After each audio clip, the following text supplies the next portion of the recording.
सर्वेभ्यो नमो नमः।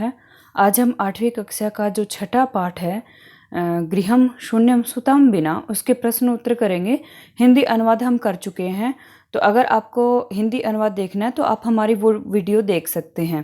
पहला प्रश्न है, आपको संस्कृत भाषा में इन प्रश्नों के उत्तर देने हैं।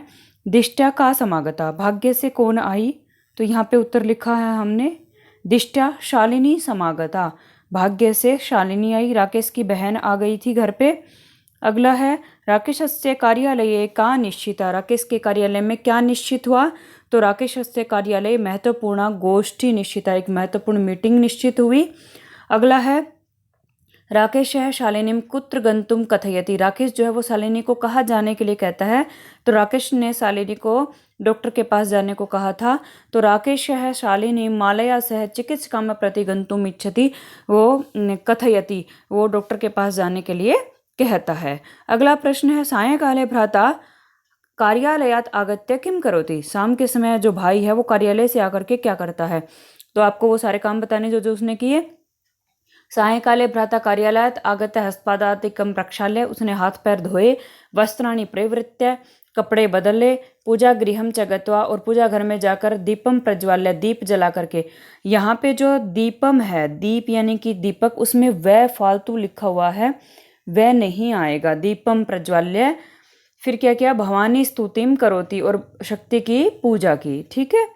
फिर है, राकेश है कस्या तिरस्कारम करोति, राकेश किसका तिरस्कार करता है? तो राकेश सृष्टि उत्पादिन्य शक्त्या तिरस्कारम करोति, राकेश जो है वो संसार का उत्पादन करने वाली शक्ति का तिरस्कार करता है, अनादर करता है। अगला है, शालिनी भ्रातरम का प्रतिज्ञाम कर्तुम कथयति, शालिनी भाई को क्या प्रतिज्ञा करने के लिए कहती है? शालिनी भाई को ये प्रतिज्ञा कराती है कि तुम अपनी बेटी अगर होती है आपको, तो आप उसकी रक्षा करोगे, उसको पढ़ाओगे।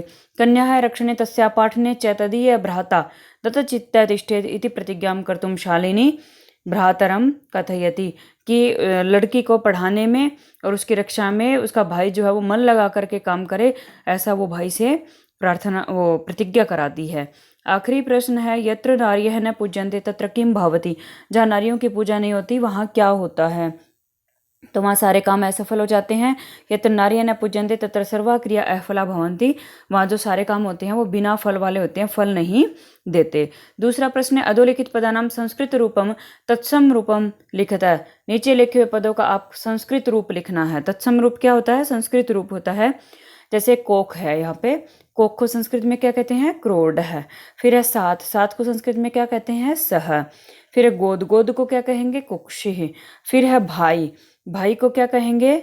सॉरी, यहाँ पे है ना उल्टा लिखा हुआ है, कोख को क्या कहेंगे? कुक्षि, और गोद को क्या कहेंगे? क्रोड है। ठीक है, ये दोनों उल्टे लिखे हुए हैं, तो आप इसको सही कर लेंगे। गोद को कहेंगे क्रोड है, और कोख को कहेंगे कुक्षी। सह का सही है सामने ही, सह को कहेंगे साथ में। फिर है भाई को भ्राता, ये सही है। फिर कुआं को कूप है, और दूध को पय है या दुग्ध है, दूध को दुग्ध भी कहते हैं, दुग्ध है। ठीक है, यानी कि आप पहला और तीसरा है उसका सही मिलान कर लेंगे, कोख कुक्षी और गोद को क्रोड है, इसका विशेष ध्यान रखना है। तीसरा प्रश्न जो है वो देखते हैं, उदाहरणम अनुसृत्य कोष्ठक प्रदत्तेषु पदेषु तृतीय विभक्ति प्रयुज्य रिक्त स्थानानि पूरयत, तृतीय विभक्ति इस्तेमाल करनी है। तृतीय विभक्ति क्या होती है? एक तो आप स्त्रीलिंग में चलती है और एक पुल्लिंग में चलती है।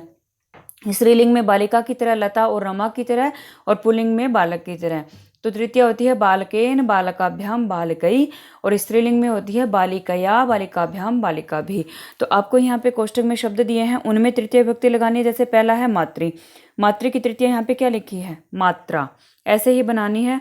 अगला शब्द जो है वो, रिक्त स्थान बिना विद्या न लभ्यते, विद्या प्राप्त नहीं होती, कोष्टक में लिखा है परिश्रम, परिश्रम में आपको तृतीया लगानी है, हमने यहाँ पे लिखा हुआ है परिश्रमेण। फिर है अगला, छात्र है लिखती, छात्र लिखता है, तो यहाँ पे कोष्टक में लिखा है लेखनी, हम कहेंगे किससे लिखता है? तो उत्तर होगा लेखन्या। फिर सूरदास है रिक्त स्थान अंधे आसित, सूरदास अंधा था, तो यहाँ पे है नेत्र, हम कहेंगे नेत्रेण, आंखों से अंधा था। ठीक है, अगर किसी अंग में कमी होती है तो तृतीय विभक्ति लगती है। फिर रिक्त स्थान नहीं, सह रिक्त स्थान साकम समयम यापयति, मित्र है यहाँ पे, मित्र की तृतीया होगी मित्रेण। ठीक है, इस प्रकार हमने 3 प्रश्न कर लिए। चौथा प्रश्न हम देखते हैं।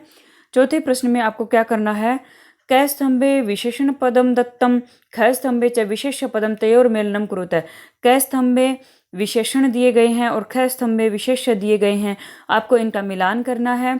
ये कै स्तंभ है, ये खै स्तंभ है। विशेषण क्या होता है, जो विशेषता बताता है, और विशेष्य क्या होता है, जिसकी विशेषता बताई जाती है। और आपको ये पाठ के अंदर से दिए गए, यानी कि पाठ में जो दिए गए हैं आपको उन्हीं का मिलान करना है। ठीक है, तो इसमें हम देखते हैं, पहली लाइन में लिखे हुए है स्वस्था, महत्वपूर्ण, जगन्यम, क्रीडंती और कुत्सिता।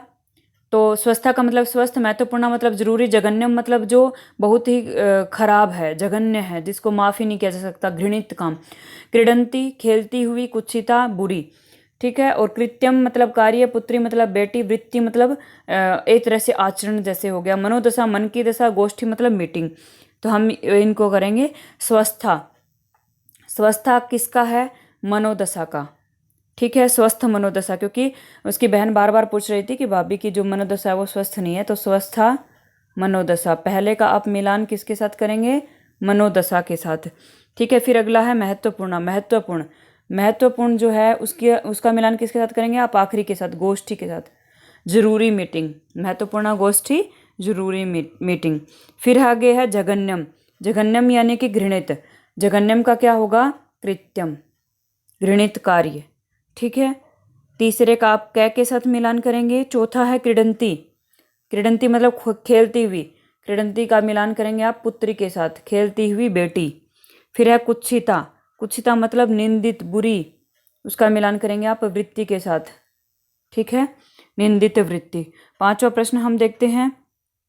पांचवें प्रश्न में आपको विलोम पदम जो है वो पाठ से चुन करके लिखना है।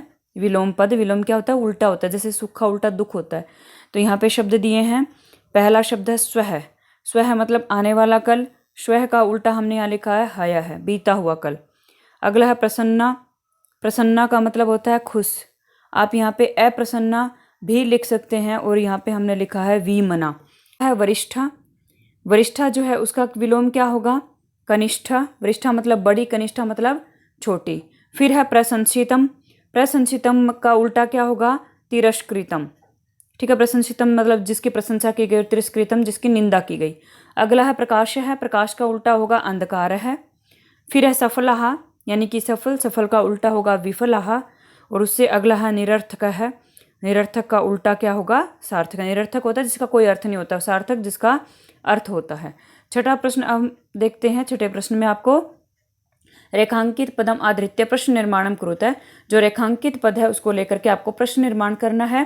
प्रश्न निर्माण आप किम शब्द रूप के इस्तेमाल से करते हैं। किम शब्द रूप का इस्तेमाल करते हुए आपको ये ध्यान रखना है कि जो रेखांकित पद है, जो अंडरलाइंड पद है, उसमें कौन सी विभक्ति है, वही विभक्ति आप किम शब्द रूप में इस्तेमाल करोगे। ठीक है, तो जैसे पहला है प्रसन्नतायाः विषयो अयम। यह प्रसन्नता का विषय है। प्रसन्नता का के की होता है षष्ठी विभक्ति में, तो आप किम शब्द रूप का जो है वो षष्ठी विभक्ति लगाइए। और प्रसन्नता शब्द जो है वो स्त्रीलिंग है। प्रसन्नता शब्द जो है वो स्त्रीलिंग है, तो किम शब्द रूप स्त्रीलिंग की षष्ठी विभक्ति आप लगाएंगे, क्या होती है, कस्यः। हम यहाँ पे लिख देते हैं कस्यः। विसर्ग लगाएंगे से और या के बाद में। अगला है सर्वकारस्य घोषणा अस्ति। सरकार की घोषणा है। अंडरलाइन शब्द है सर्वकारस्य। सर्वकारस्य मतलब सरकार की। तो का के की षष्ठी विभक्ति, ये पुल्लिंग शब्द है, तो यहाँ पे आएगा सर्वकारस्य की जगह पे कस्य। दूसरे में आप क्या लिखोगे, कस्य। फिर है अहम स्व अपराधम स्वीकरोमि। स्व अपराधम अपने अपराध को, तो किसको, तो हम कहेंगे क्या स्वीकार करता है, किम स्वीकरोमि, अहम कम स्वीकरोमि। आप यहाँ पे स्व अपराधम की जगह पे आप क्या लिख देंगे, कम। फिर है चौथा समयात पूर्वम आयासम करोषि। आयासम में यहाँ पे वो नहीं आएगी, दूरी नहीं आएगी, इकट्ठा शब्द है आयासम। ठीक है, समयात पूर्वम अंडरलाइन शब्द है समयात। हम समयात का मतलब होता है समय से, हम कहेंगे किस से, पंचमी विभक्ति लगेगी यहाँ पे। पंचमी विभक्ति होती है कस्मात। ठीक है, तय पे हलंत लगाएंगे आप, कस्मात में तय पे हलंत है। ठीक है, फिर अगला है अंबिका क्रोडे उपविशति। अंबिका जो है वो गोद में बैठती है, हम कहेंगे कहाँ बैठती है, तो कहाँ की संस्कृत क्या होती है? कुत्र। करोड़े की जगह पे आप क्या लिख देंगे? कुत्र। कहाँ बैठती है? 7वां प्रश्न हम देखते हैं। 7वें प्रश्न में आपको संधि विच्छेद रिक्त स्थानानि पूरयत। संधि विच्छेद यहाँ पे दिए गए हैं, उनमें आपको रिक्त स्थान पूरे करने हैं। तो हमने यहाँ पे जो उत्तर है वो भर दिया है। तो रिक्त स्थान कहाँ पे है? जहाँ पे ये हमने किया हुआ है अंडरलाइन जो है ना, वहाँ पे रिक्त स्थान थे और हमने यहाँ पे सही उत्तर लिख दिए हैं। तो पहला है सहसैव। सहसई में जो है वो वृद्धि संधि है। तो आप जब विच्छेद करेंगे तो शब्द बनेगा सहसा, ये आपको लिखा हुआ मिलेगा।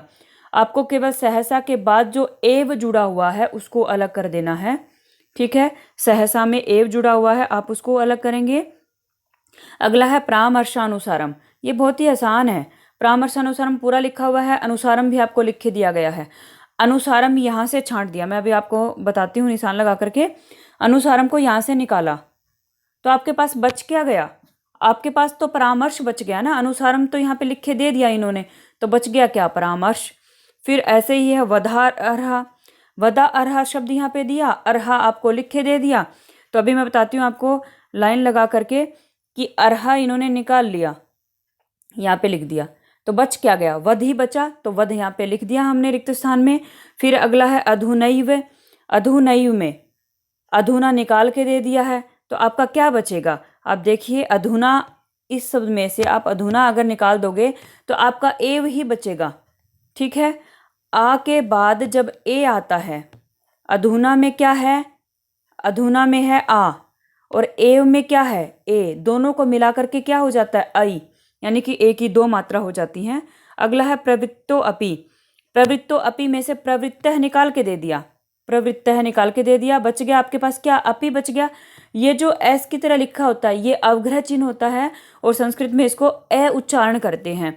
तो जैसे ही हमने संधि विच्छेद किया तो ये जो एस था ये आपका ए बन गया और अब यहाँ पे क्या बन गया? अपि बन गया। इस प्रकार हमने ये जो 8वीं कक्षा का छठा पाठ था इसके प्रश्नोत्तर किए। अगर आपको हमारी वीडियो पसंद आए तो लाइक शेयर और सब्सक्राइब कीजिए। इससे संबंधित जो भी सुझाव है वो आप हमारे कमेंट बॉक्स में लिख सकते हैं। धन्यवाद।